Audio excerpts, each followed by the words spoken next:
Patient आलेला क्लिनिकमध्ये, तो काय सांगत होता की मानसीताई आज मला असं जाणवतंय गेल्या 1 महिन्यापासून मला काही खाल्लं की टॉयलेटला जायला लागतं, म्हणजे स्टूल थांबतच नाहीयेत. म्हणजे हिरवी मिरची असू दे, म्हणजे मी बाहेर जाऊन काही खाल्लं, पनीर चीज, की मला सहन होत नाही.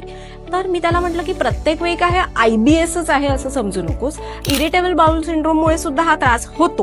पण सगळ्यात जास्त महत्वाचं काय तुम्हाला माहितीये का, तुमच्या गट हेल्थ विषयी सगळ्यात महत्वाचं आहे की तुमचा अग्नी चांगला असला पाहिजे, तुमचं पचन नीट असायला हवं आणि त्यासाठी तिथे लुब्रिकेशन असायला हवं. बऱ्याच दिवसामध्ये त्याला अनेक दिवसांपासून कॉन्स्टिपेशन होतं आणि तो अनेक प्रकारचे लॅक्झेटिव्ह घेत होता की ज्यामुळे त्याचं पचन न होताच मल बाहेर काढला जात होता आणि त्यामुळे तिथे एक प्रकारची रुक्षता आलेली. आणि मग त्यामुळे त्याला सांगितलं की आहारामध्ये तुपासारखं औषध नाही. अशा वेळेला जर लॅक्झेटिव्हमुळे तुझ्या आतड्यांमध्ये ड्रायनेस आलेला आहे, कॉन्स्टिपेशन होतंय, काही खाल्ल्यावर पटकन स्टूलला जायला लागतंय, तर सगळ्यात महत्वाचं म्हणजे तू गरम पाण्याबरोबर रात्री झोपताना अर्धा चमचा तूप गाईचं घे, की ज्यामुळे तुझ्यामधले जे आतड्यांना एक ओलसरपणा येईल आणि तुला हा त्रास कमी होईल. काही पथ्य सांगितली, त्याचबरोबर 15 दिवसांनी फॉलोअप लावल्यावर त्यांनी सांगितलं की मानसीताई अर्ध्या प्रमाणात हा त्रास कमी झालाय आणि त्याची पचन शक्ती चांगली यामुळे सुधारली.